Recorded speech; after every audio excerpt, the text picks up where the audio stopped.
কথা সাহিত্যিক হুমায়ুন আহমেদের জন্মবার্ষিকী। তো আজকে একটা বই পড়তেছিলাম, হুমায়ুন আহমেদেরই বইটা, বসন্ত বিলাপ। কেউ কেউ হয়তো পড়েছেন, অনেকে হয়তো পড়েননি। আমি আসলে বুক রিভিউ মুখোমুখি ভিডিওতে বসে দিই না, লিখেই বলি। লিখেই আমার বই সম্পর্কিত বা লেখক সম্পর্কিত কথাবার্তাগুলো শেয়ার করে থাকি। তাই আজকে হঠাৎ মনে হলো যে কিছু একটা বলি। হুমায়ুন আহমেদ আমাদের কৈশোরের সময়টাতে একটা বিশাল জায়গা দখল করে আছেন।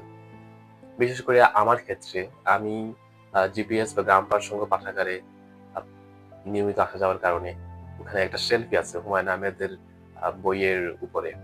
তো সেখানকার প্রায় সব বই আমার পড়া। হুমায়ুন আহমেদের অধিকাংশ বই, হাতে কোনো দুই একটা হয়তো বাদ যাবে, বা বেশিরভাগ বই আমার পড়া।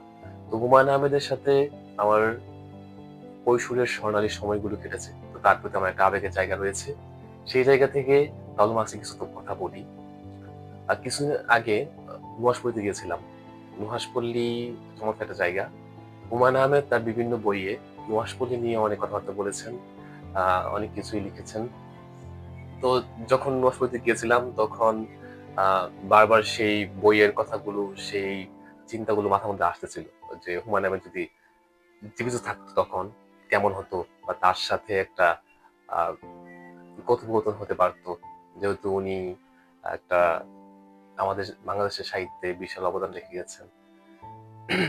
আচ্ছা, এখন বইয়ে চলে আসি। বসন্ত বিলাপ যে বইটা হুমায়ুন আহমেদের, এই বইটাতে 25টি রচনা নিয়ে এখানে বইটি বেরিয়েছে। সাথে 2টি গল্প আছে এবং 8টি সাক্ষাৎকার আছে। তো হুমায়ুন আহমেদের আহ, লেখা বহুদিন পর পড়ছিলাম এই ছুটিতে এসে। তো বইটা নিয়ে আমার মনে হলো যে হুমায়ুন আহমেদ তার পুরো লেখক জীবনে যে কাজগুলো করেছেন, উনি উনার পাঠকদের মধ্যে যে বিষয়গুলো প্রচার করতে চেয়েছেন। একজন লেখক তো আহ, তার লেখালেখিটা একটা উপাসনার মতো। এটা হুমায়ুন আহমেদ নিজেই বলেছেন যে লেখালেখিটা তার কাছে একটা উপাসনার মতো। আমিও একজন লেখক হিসেবে আমার কাছে মনে হয় উপাসনার মতো। এই দিক দিয়ে হুমায়ুন আহমেদের সাথে আমার একটা মতামতের মিল রয়েছে। যাই হোক, আহ বসন্ত বিলাপে হুমায়ুন আহমেদ যে তার বিভিন্ন বিষয়ে কলাম রয়েছে, এটা রাজনীতি হতে পারে, আত্মস্মৃতি, ক্রিকেট, ব্যক্তি ও ব্যক্তিত্ব, কিংবা তার সৃষ্টিকর্ম, লেখালেখির বাইরে যে সৃষ্টিকর্মগুলো রয়েছে, চলচ্চিত্র, নাটক, এবং এইগুলোই তার সাক্ষাৎকার, বিভিন্ন এগুলো নিয়ে এই বইটা। তো বইয়ে হুমায়ুন আহমেদ তার বিভিন্ন বিষয় নিয়ে চিন্তা ভাবনাগুলো নিয়ে খোলাসা করে কথা বলেছেন। যেমন উনি উনার চলচ্চিত্র নিয়ে কথা বলেছেন, লেখক সত্তা নিয়ে কথা বলেছেন। তাছাড়া উনার যে সমসাময়িক রাজনৈতিক সচেতনতা, সেই বিষয়টা নিয়েও উনি কথা বলেছেন। এছাড়াও আরো বেশ কিছু মতামত রয়েছে। তো হুমায়ুন আহমেদের লেখা নিয়ে বেশ কিছু বিতর্ক রয়েছে, যেগুলো আমার কাছে মাঝে মাঝেই মনে হয় কিছুটা ব্যক্তিগত আক্রমণ হয়ে থাকে। যেমন হুমায়ুন আহমেদ উপন্যাস লিখলে একদল সেটাকে একরকম ভাবে হেয় করার চেষ্টা করে। যেমন তার লেখার মধ্যে বিভিন্ন ধরনের ব্যাপার থাকে, যে হুটহাট শেষ করে বা এই ধরনের কথা বলে।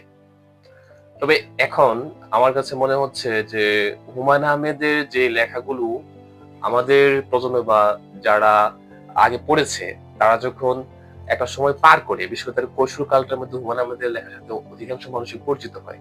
তো ওই সময়টা পার করার পরে তারা যখন নতুন নতুন বিভিন্ন লেখকদের সাথে পরিচিত হয়, তখন তারা একটু হুমায়ুন আহমেদ ছোট করে নিজের পাঠক যে সত্তাটা আছে সেটাকে একটু বড় করে তোলার চেষ্টা করেন, যে হুমায়ুন আহমেদের লেখা কি হয়, এরকম একটা ব্যাপার আছে।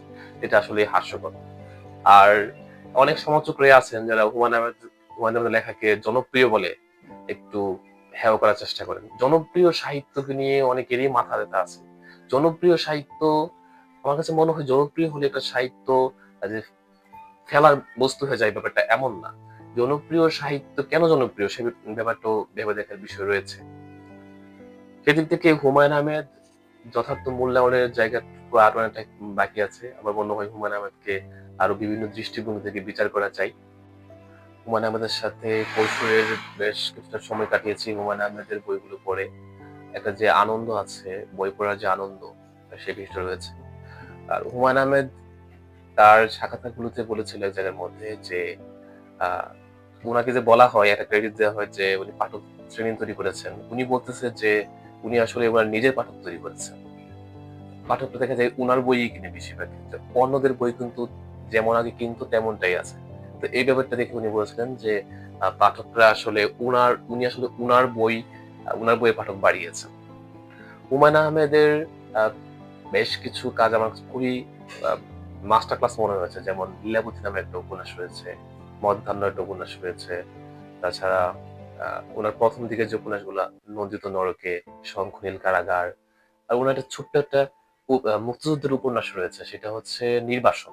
ওই উপন্যাসটা এত সুন্দর লাগছে আমার কাছে, মাঝে মধ্যে এই উপন্যাসটার কাহিনীটা মাথায় চলে আসে, এটা আমি ভাবি যে ছোট্ট একটা পরিসরে ৩০ পৃষ্ঠা বা ৩৫ পৃষ্ঠার মতো হবে, আরো কম হতে পারে, উনি কিভাবে মুক্তিযুদ্ধের একটা পটভূমিকে ভিন্ন দৃষ্টিভঙ্গিতে দাঁড় করিয়েছেন।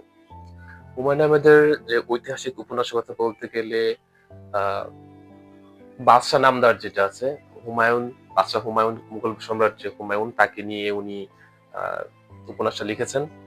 সেখানেও হুমায়ুন আহমেদের যে রীতি, উনার লেখার যে একটা ভঙ্গি, সেই ভঙ্গিটা উনি একটু সচেতন ভাবে নিয়ন্ত্রণ করার চেষ্টা করেছিলেন যে একটু এদিক ওদিক করবেন, বাট তবু হুমায়ুনীয় যে রীতিটা, সেই রীতিটা ওখানে ফুটে উঠেছে। যাই হোক, হুমায়ুন আহমেদকে নিয়ে অনেক কথা বললাম, আহ সব কথা বলা হলো না, আর হয়তো বলবো পরে। আপাতত এতটুকুই।